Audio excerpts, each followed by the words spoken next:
What's up, team? Nsima, the Centaur, Inyang here. So, let's see. Update.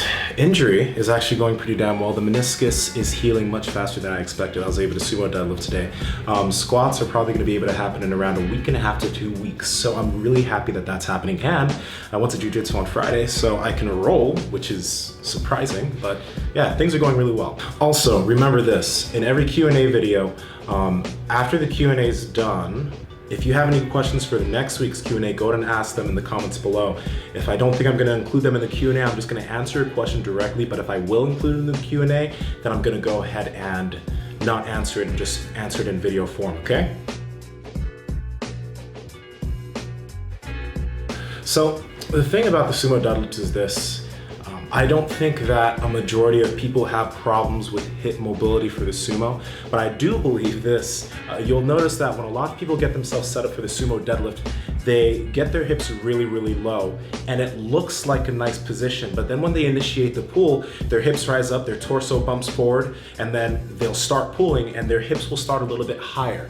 So what I think is this. I don't think that you need to always necessarily improve hip mobility. I think it more comes up to potentially you could just start your hips higher and end up with a better deadlift overall.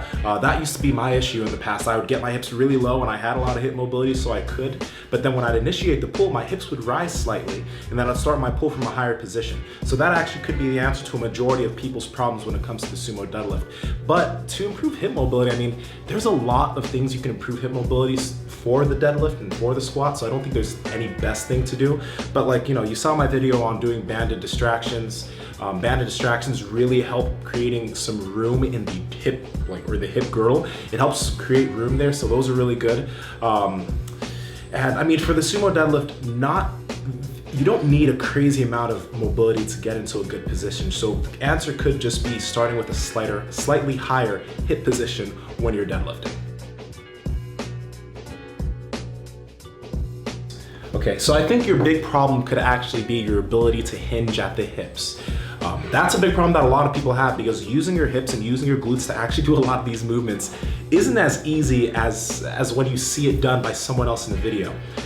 So I think that you need to really, one thing that could help you is doing some isolatory movements, things like single-legged hip thrusts, with maybe a controlled eccentric. That's something I've actually started putting in for certain people. Single-legged barbell hip thrusts. I'll have a clip going. I think Brett Contreras does those, and they're pretty damn awesome to actually get both glutes firing single-handedly. And then another movement you may want to add into your whole regimen are lighter weight barbell hip thrusts. That'll get you learning how to hinge at the hips and use your glutes to actually force the barbell up. And this will probably carry over to your deadlift and your squat, because you'll learn how to hinge at the hips and use them when you're at the bottom of a squat, and also use them when you're getting yourself set up in a sumo deadlift or when you're getting yourself set up in a conventional deadlift. The glutes are hard for a lot of people to use because a lot of people are at sitting desk jobs, or they're sitting a majority of the day, so their glutes fall asleep. And when you get into the gym, you might have to do more activation work. In the video, or in this video, you'll see that I did a little bit of activation work with the hip circle to get my glutes firing, making sure I'm hinging at the hips. But the biggest part of what I'm saying right now, there's a lot of shit I'm saying, but the biggest part is the hip hinge. If you don't know how to hip hinge correctly, keeping your torso in line, not bending at the knees too much when you are hinging at the hips, if you don't know how to do that correctly, you're already at a disadvantage when it comes to using your glutes in a lot of these different movements. So I'd say that's your first priority. And then second priority is adding in different exercises that are going to get the glutes firing so that you're used to doing that in your main movements. So this is the thing. When it comes to creating a training split, there is no correct training split. Like, you could, as a powerlifter or as a bodybuilder or whatever, you could make progress on a full body 3-day split, right? Or you can make progress on an upper-lower push-pull or on a push-pull leg. You can make progress on any of these splits. The big thing here, what the overarching theme and what matters, is how you disperse your volume within these days. Let's use an example. Full body splits, which not a lot of people do. If you were to do the squat, bench, deadlift on 3 days in a row, right? And you have maybe some accessories added, you'd have to have a focus on certain days. So let's say that your day one on the full body split, you're benching heavy, squatting at a moderate weight, and a moderate weight would be maybe 70 to 80% for 6 to 8 reps, and then you're deadlifting also at a fairly moderate weight. And then your second day, let's say that is a squat-centric day, and you'd be squatting a little bit heavier, benching a little bit lighter in terms of like hypertrophy, 60, 70%, and then deadlifting a little bit lighter. And then your other full body day, you could be deadlifting heavier, and then you would have maybe another slightly, maybe an 80% squat day and a lighter bench day. And you could make progress on that split, and it's only 3 days of the week. Now generally, when it comes to a more advanced lifters generally do better by spreading out their volume more during the week.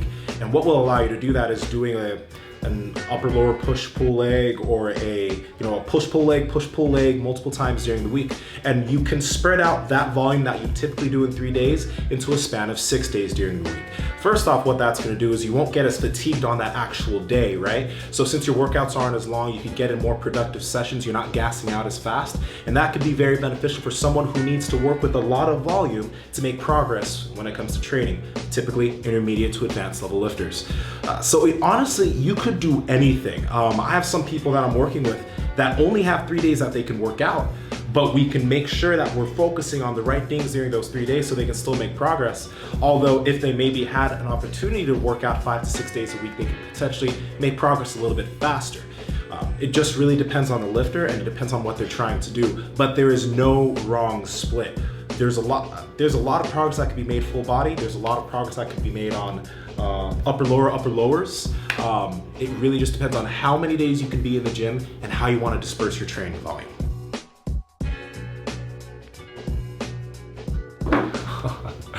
So let me preface this with saying I don't have the most amazing bench press out there. So you can take my opinion on this with a grain of salt. Even though I don't have the most impressive bench press, I've been able to make a lot of progress by mainly changing the way I actually execute the bench press over a longer period of time. There haven't been many, I don't do that many bench accessories. Like I do the bamboo bar, which is good for shoulder health and also good to learn how to maintain balance when you're holding the bar over. I don't have that many bench accessories, but my bench has made leaps and bounds from the first time I came in here to ST. And it wasn't because I did chains or bands or etc. I just slowly increased my volume over the months while making sure that I kept form integrity and my form was improving over that period of time. I think in that year, my bench went from a dirty, ugly 345 to a very good looking 395. Yeah, 395 at the meet. So I think that Conjugate, pretty much, it's not bad. What is a big deal for a lot of people is program enjoyment, right? So the variability of the exercises that you do when doing the Conjugate method is really fun for some people. And because they enjoy that aspect of their training, they'll go into the gym feeling better, feeling more energized, feeling more invigorated to actually lift, which in the long run will actually help a lot with progress. So there's this battle between, the Conjugate method and simpler training styles like just undulating periodization while maintaining the core movements and not doing a crazy amount of variations. And there are a ton of professionals and people that make progress with that. And then the Conjugate method, where you have a lot of different modalities of movement, where you have a lot of different accessories for a lot of these movements, where you're using a lot of bands, a lot of chains. And those people make a lot of progress too. It doesn't matter, I don't really think someone on Conjugate is by default going to make more progress than someone using a daily undulating periodization or a block periodization setup. I don't think that we can just say this is better than this. We have to look at what does the lifter enjoy. And when we see, okay, this lifter enjoys some variability, he likes using bands, he likes using chains, okay, let's implement this. Still have the big theme of volume increasing over time, still have the big theme of increasing in intensity over the weeks, still make sure that we're managing fatigue by deloading. That lifter will make progress. Same with the lifter doing undulating periodization or block periodization and keeping the core movements there, working on their form. They'll both make a shit ton of progress if they enjoy their programming and if their programming is sound. So those are my thoughts on the Louis Simmons bench press style. Actually, to Mark before my meet at the Record Breakers meet, he was talking to me about this, and it makes a lot of sense. And actually, that's what I did when I warmed up at the Record Breakers meet. What happens at a meet is generally you want to look at your first attempt. So for the deadlift, you're probably going to be deadlifting more than you bench. Let's say your bench opener is 300 pounds. What you would do is you would work backwards from that 300 and look at the volume that you're going to do working up to it. So if your bench max is 300 pounds, or your bench first attempt is 300 pounds, you would maybe do 260 or 270 for a single or maybe a double. You'd go down to 225 for maybe 2 to 3. Then you'd go down to maybe 185 to 195 for maybe 3 reps. Then you also go down to, from there, they'd be like, you could do 30 to 40 pound increments from there, 185, 135 to 145. And then pretty much you could go bar. For the deadlift though, some people that deadlift a lot heavier can make bigger jumps. So if your deadlift opener is 600 pounds, maybe the weight you work with before that 600 would be 550 to 560 for a quick single. Then you'd maybe do 495 to 505 for a double. And then you'd work down from there. 420 to 405 to 420, 350 to 370, and then you just work down from there. Same thing for the squat. You'd work backwards from where your opener is, making sure that you don't work with too heavy of a weight that's gonna affect your opener, but you still wanna get enough stimulus so that opening weight isn't gonna be difficult. And at the same time, at a meet, your opener should be something that you could pretty much do for a triple or maybe 4 reps sometimes. Your opener shouldn't be crazy heavy, which is why I don't get why the fuck people bum out at meets on their first fucking opener. It doesn't make sense to me. Anyway, that's beside the point. Next question.